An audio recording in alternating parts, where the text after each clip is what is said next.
Assalamualaikum warahmatullahi wabarakatuh. Ketemu lagi dengan saya Agus Mulyanto pada kajian sintaksis.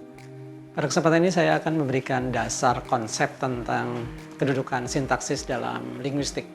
Sintaksis sebagai sebuah ilmu yang mempelajari struktur atau aspek struktur bahasa, terutama pada tataran frasa, klausa, dan kalimat, itu sebenarnya bagian dari ilmu yang lebih luas, yaitu ilmu bahasa, yang para ahli menyebutnya dengan istilah linguistik. Linguistik itu adalah ilmu yang secara spesifik mengkaji tentang bahasa, dan sintaksis itu bagian dari itu. Nah, bagaimana kita melihat bahwa sintaksis bagian dari linguistik? Kita lihat gambaran seperti ini. Kalau kita belajar dan mengkaji bahasa, mengkaji atau mempelajari linguistik, objek kajiannya itu bahasa. Bahasa itu apa? Sudah dibahas dalam video sebelumnya. Bahasa itu adalah sistem simbol. Simbol yang bersistem untuk melambangkan pikiran dan perasaan kita. Nah, itulah yang disebut dengan bahasa. Nah, baiklah, sekarang kita amati dulu, kita pelajari dulu bahasa dari satuan yang paling kecil. Kalau kita rasakan ya, kita berbahasa, bahasa yang kita hasilkan yang paling spesifik, yang paling kecil, satuan yang paling kecil adalah bunyi. Bunyi yang dihasilkan itu dikaji secara spesifik bagaimana bunyi itu dihasilkan dari sebuah proses tentu saja. Secara singkat prosesnya bisa digambarkan sebagai berikut. Ada udara yang keluar dari paru-paru, kemudian melewati pita suara. Disinilah bunyi bahasa dihasilkan. Bunyi bahasa itu melewati rongga mulut. Di rongga mulut itu ada alat-alat ucap yang bergerak, diberi nama artikulator, yang posisinya relatif diam, disebutnya titik artikulasi. Artikulator bergerak menuju titik artikulasi. Setiap gerakan menghasilkan variasi bunyi yang berbeda. Kalau saya buka mulut, A, bunyinya A. Tapi kalau bunyi itu kemudian saya modifikasi dengan gerakan bibir, ba, beda lagi bunyinya. Anda tentu akan bisa merasakan, coba ucapkan bunyi T. T. Ada ujung lidah kan yang bergerak mengarah ke pangkal gigi. T. Nah, itu kajian bagian dari bahasa yang mengkaji bagaimana bunyi itu dihasilkan. Cabang dari linguistik, ilmunya fonologi, ilmu yang mempelajari tentang font, tentang bunyi. Fonologi itu ada font dan logos. Logos itu artinya ilmu tentang sesuatu, ilmu logos itu. Ilmu tentang apa? Tentang font, tentang bunyi. Jadi ilmu yang mempelajari bunyi itu fonologi. Dalam perkembangan selanjutnya, fonologi itu bercabang. Ada yang secara spesifik mengkaji bagaimana cara pengucapannya, yang begitu disebutnya dengan fonetik.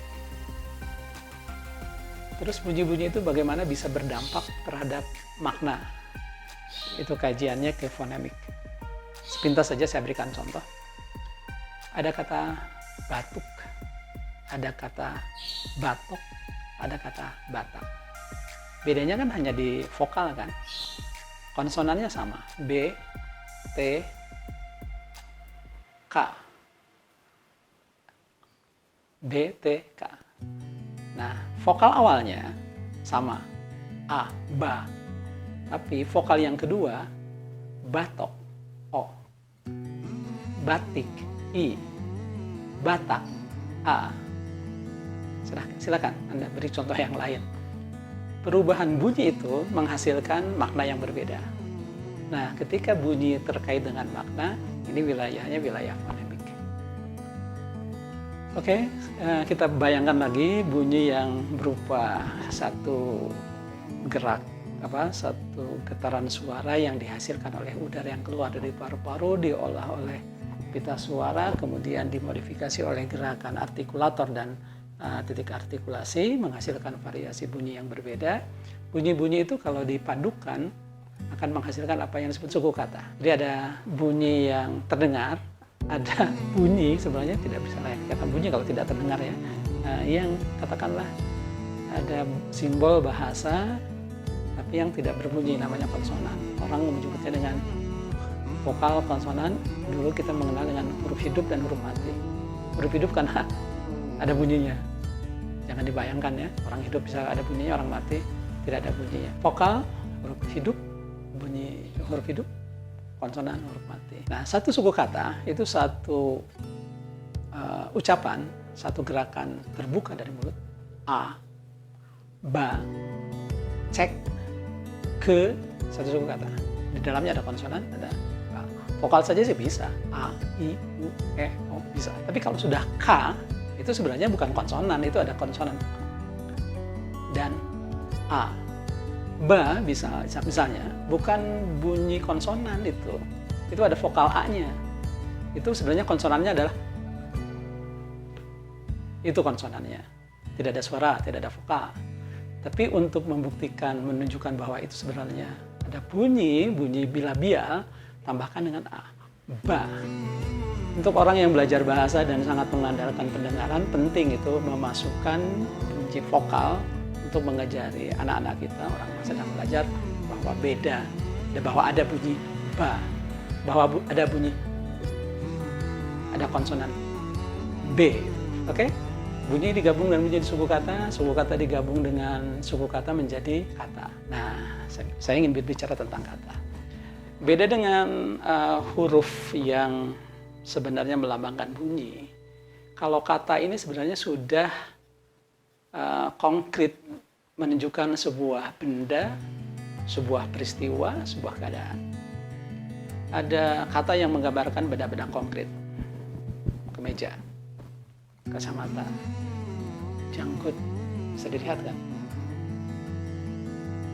Sedih, bisa dibayangkan, bisa dirasakan. Angin, bisa dirasakan. Bahagia, bisa dirasakan. Berlari, bisa dilihat. Nah, kata-kata itu jelas maknanya. Karena memang konsepnya begini. Satu makna, ada dalam pikiran kita, satu konsep, itu diwakili dengan satu kata. Satu kata mewakili satu satuan konsep atau makna. Pertanyaannya, dari mana konsep itu? Dari pengalaman kita dalam melihat, mendengar, merasakan. Contoh, ini ada belalang nih. Anda lihat, ada di konsep kita binatang itu. Terus kita akan menyampaikan ke orang lain. Kita perlu kata untuk menyatakan benda yang ada di pikiran kita itu. Dan di sini syaratnya harus ada kesepakatan. Harus ada yang sepakatnya antara saya ngajak bicara bahwa yang begitu tuh namanya apa. Dalam bahasa Indonesia namanya belalang ya. Dalam bahasa Sunda simet kan. Nah, kalau sudah disepakati bahwa yang begitu namanya simet, ketika saya katakan simet, orang Sunda akan membayangkan binatang seperti tadi. Kalau saya menggunakan bahasa Indonesia, ketika saya mengatakan itu belalang, orang lain yang paham dengan bahasa Indonesia akan membayangkan hal yang sama. Tapi bayangkan kalau saya berbicara dengan orang yang tidak paham bahasa Sunda atau bahasa Indonesia, saya menggunakan kata belalang, belum tentu dia paham. Mesti ada kata lain yang disepakati bahwa kata tersebut mewakili tadi. Oke, jadi saya gambarkan ada segitiga gitu ya. Ada objek yang kita amati pakai panca indera kita, ada konsep yang ada di benak kita atau mungkin di perasaan kita. Kemudian ada kata yang mewakili pikiran dan perasaan kita. Ada simbol yang kita sebut dengan bahasa. Oke, kalau bicara tentang makna-makna tadi itu wilayahnya wilayah semantik, ilmu bahasa yang secara spesifik mempelajari makna. Kalau dilihat dari strukturnya, bagaimana kata itu dibentuk, bagaimana perubahan bentuk kata dari satu bentuk ke bentuk yang lain. Ini ada ilmu yang secara spesifik mempelajarinya, yaitu morfologi. Morfologi itu loginya logos ya, ilmu. Morfnya itu bentuk kata, asal pembentuk kata, satuan pembentuk kata, morf. Ilmu tentang morf sebenarnya. Contoh ya, berlari, itu ada proses penambahan imbuhan. Ajar, belajar, mengajar, ada proses penambahan. Tulis, menulis, tulisan, nah itu wilayah morfologi. Nanti kita bahas secara spesifik morfologi, bagaimana epistemologi atau sistem ilmu yang namanya morfologi bisa mengkaji bahasa dengan metode-metodenya sehingga menghasilkan itu. Kata, kalau digabung dengan kata, akan menghasilkan apa yang disebut dengan frasa. Ada juga yang mengatakan frase, frasa atau frase. Saya ulangi dulu ya. Bunyi itu dilambangkan dengan huruf digabung dengan menjadi suku kata. Suku kata digabung dengan suku kata jadi kata. Kata kalau digabung dengan kata menjadi frasa. Tapi frasa ini masih mirip-mirip dengan kata. Kalau kata menggambarkan satu benda, maka frasa juga sama, bisa menggambarkan suatu benda, suatu peristiwa, tapi lebih spesifik. Karena di dalamnya ada dua kata.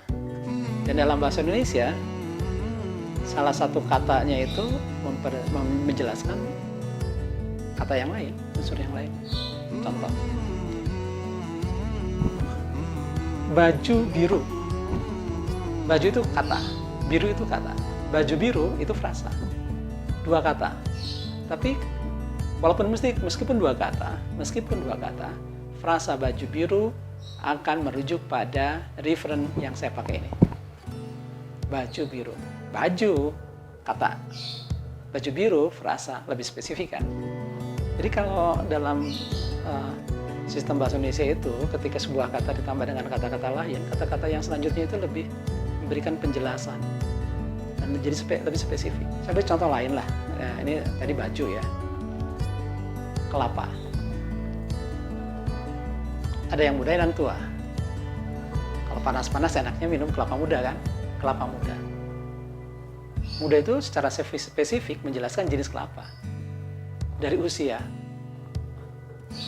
Kelapa tua. Yang biasa kemudian diparut jadi santan ya. Kelapa tua. Kelapa muda kecut. Lebih spesifik lagi. Itu frasa. Ketika kita bertanya lagi, bisa nggak frasa ditambah frasa, tambah dengan kata? Nah ini sudah wilayahnya ada batas yang dilewati. Ini sudah ada dua satuan, lebih dari satu satuan, kalau lebih dari kata dan frasa. Nah, di atas satuan bahasa yang namanya frasa, kita mengenal ada namanya klausa dan kalimat. Saya sekaligus menjelaskannya karena perbedaannya tipis. Kalimat ada unsur intonasi, klausa tidak. Nah, barusan saya berbicara sih sebenarnya, ada di benak saya. Tapi karena tidak saya tuturkan, tidak menjadi kalimat, Anda tidak bisa paham. Jadi klausa itu lebih semacam konsep sebuah kalimat yang belum disampaikan. Kalau dia sudah disampaikan, itu jadi kalimat. Mengapa? Saya mulai dengan definisi kalimat dulu ya, supaya nanti saya kaitkan dengan klausa. Kalimat kalau Anda googling gitu, itu definisinya ada kalimat lisan, ada kalimat dalam bahasa tulis. Kalau kalimat dalam bahasa lisan itu adalah satuan bahasa yang diawali dengan kesenyapan, ada senyap. Nah, barusan senyap. Kemudian ada kata-kata yang diucapkan, senyap lagi. Nah, rangkaian ini sebutnya kalimat. Jadi satuan bahasa itu rangkaian tuturan yang diawali dengan satu kesenyapan dan kesenyapan yang lain yang menunjukkan kalimatnya sudah selesai. Ada contoh kalimat yang tidak selesai. Contohnya begini. Kalau menurut saya, sebelum saya berbicara tadi ada senyapan, kemudian ada kalimat, berhenti di situ, tapi Anda akan merasakan bahwa intonasi yang saya gunakan tadi belum menunjukkan bahwa saya selesai berbicara. Nah, kalau klausa itu tidak ada kesenyapan awal dan akhir, itu masih sebatas konsep. Sebuah struktur yang di atas frasa. Kenapa ya? Di atas frasa. Oke, saya bicara dulu tentang ciri frasa. Nanti akan dibahas secara spesifik ya. Tapi gampangnya frasa itu minimal 2 kata. 3 kata boleh, 4 kata boleh. Tapi dia masih satu kesatuan. Satu konsep makna. Kalau dalam kalimat dia akan menduduki satu fungsi. Nah, kalau klausa itu sudah ada 2 bagian dan fungsinya berbeda. Ada fungsi subjek, ada fungsi yang lain. Oke, saya tadi menyebut subjek. Subjek itu gampangnya pokok pembicaraan kalau orang-orang tradisional. Apapun yang Anda bicarakan, secara keseluruhan namanya tema, secara mungkin karangan kita juga secara spesifik menyebutnya topik.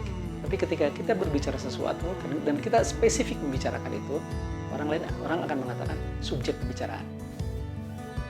Pokok pembicaraan, yaitu subjek. Saya menjelaskan sintaksis satu kalimat. Saya subjek menjelaskan perilakunya. Perilaku apa? Menjelaskan. menjelaskan sintaksis. Andai kata itu ditulis, diawali tidak dengan huruf kapital, diakhiri tidak dengan tanda baca, itu bukan kalimat, itu klausa. Ya kita bicara tentang huruf kapital awal dan tanda baca, titik, tanda tanya, dan tanda seru di akhir, itu sebenarnya simbol tulisan dari kesenyapan. Jadi kalau awal bahasa yang dimulai dari kesenyapan, itu ditandai dengan dicirikan dengan huruf kapital. Kemudian ada kalimatnya, dan di ujung berupa kesenyapan itu tergantung intonasi kesenyapannya seperti apa. Itu bisa jadi tanda tanya ditulisnya, tanda seru atau titik. Titik untuk kalimat berita yang datar, tanda tanya untuk kalimat yang intonasinya naik untuk bertanya, kemudian untuk perintah ada penegasan di bagian akhir. Itu tentang klausa dan kalimat, bedanya di situ. Frasa, klausa, dan kalimat ini wilayah kajian sintaksis kalau Anda kuliah. Kalimat kalau digabung dengan kalimat menjadi paragraf. Paragraf digabung dengan paragraf lagi, paragraf digabung dengan paragraf lagi menjadi apa yang disebut dengan wacana. Nah, satuan bahasa yang terbesar, yang utuh itu wacana. Bagian dari wacana tadi ada paragraf, ada kalimat, sampai ke yang bagian yang paling kecil bunyi. Itu semuanya objek kajian bahasa. Itu objek kajian linguistik. Inti dari pembahasan kita kali ini, awal dari diskusi kita tentang sintaksis, yaitu konsep kedudukan sintaksis dalam linguistik. Assalamualaikum warahmatullahi wabarakatuh. Kita ketemu lagi pada kesempatan yang akan datang. Assalamualaikum warahmatullahi wabarakatuh.